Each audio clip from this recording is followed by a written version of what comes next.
Hello friends, my name is Parasgar and his name is Saurabh Singh, and today we are going to explain about flywheels. So first of all, let's see why we need a flywheel. Every time you slow down or stop a vehicle or machine, you waste the momentum it has built beforehand. So turning its kinetic energy into noise or heat energy. So it would be a lot much better if we could somehow store that energy into some device and could use it later. So in such cases, using a flywheel is very beneficial. In another example of why we need a flywheel is power supply is not always continuous in a machine. For example, in a four-stroke internal combustion engine, energy is produced only in the power stroke. So if that energy is directly given to vehicle, it will produce a lot of jerks and uh, a lot of material constraint come into picture. So in that case also using a flywheel is beneficial. Uh, Now let's see what is a flywheel. A flywheel is essentially a very heavy wheel that takes a lot of force to spin it around.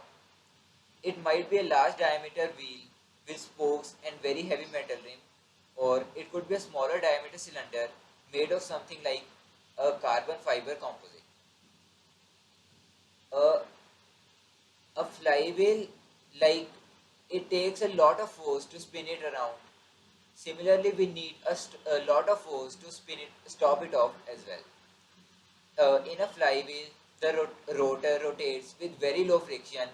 So, by that, a flywheel keep on rotating even when we apply zero energy.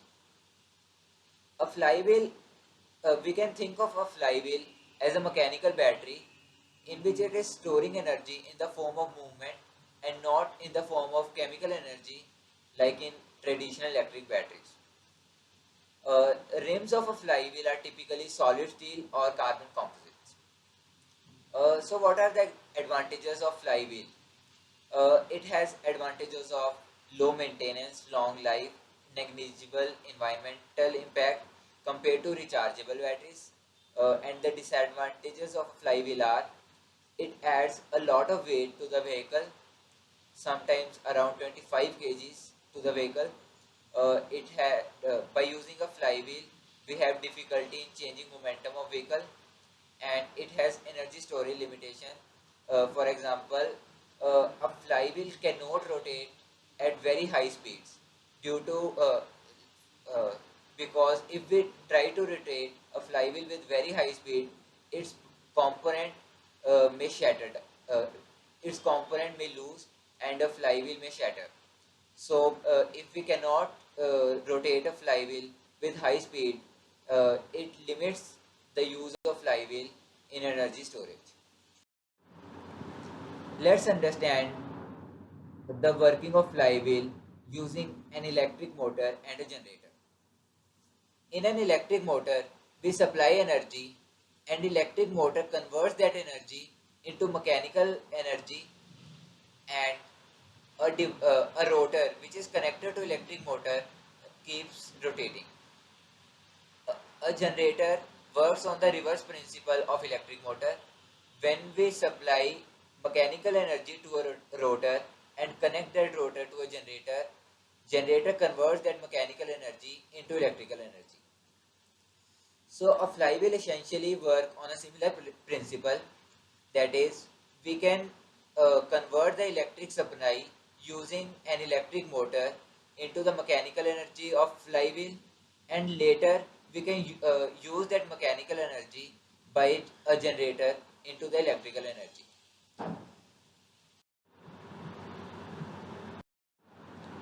So till now we saw why we need a flywheel and what is a flywheel. We need flywheel in number of applications, and we need different type of materials and design for different applications.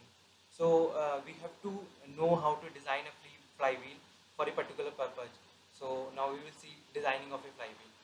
Flywheel speed depend on the changes in the velocity of shaft.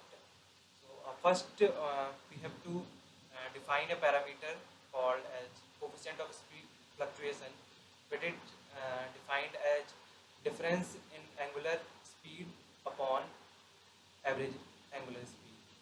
So this parameter for a high precision machine, it is generally between 0.01 to 0.05, and for less precise machine it could be greater than zero point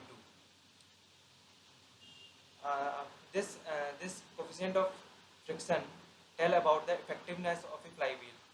The less it be, more precise the machine would be, but to increase it we but to increase uh, it we have to increase the mass and space occupied by flywheel. So we have to choose optimally the most appropriate flywheel. According to the particular process, we can decide the value of coefficient of speed fluctuation. Once we decided this factor, then we need to calculate moment of inertia. We know kinetic energy of a rotating shaft can be written as half I omega square. So the change in kinetic energy can be half I omega max square minus half I omega min square, and we know omega average is omega max plus omega min upon 2, and in terms of coefficient of speed fluctuation, omega average can be written as omega max minus omega min upon cf. So by putting these to the value of omega max plus omega min and omega max minus omega min in the above equation, we get change in energy equal to half is 2 omega average into coefficient of speed fluctuation into omega average. So we can get moment of inertia as change in kinetic energy upon speed fluctuation into omega average whole square. So after calculating moment of inertia, we can design the flywheel according to the space available and location. We generally use flywheel in which most of the mass is concentrated radially outward, so that we can have more moment of inertia with equal amount of material used. But while doing this, we use either spokes or we use a uniform disc with lesser thickness at its center. But while doing this, we reduce its strength. So according to the maximum speed we have to use in the particular purpose, we have to take care of the strength of the material, to and accordingly we define we use material and design the flywheel.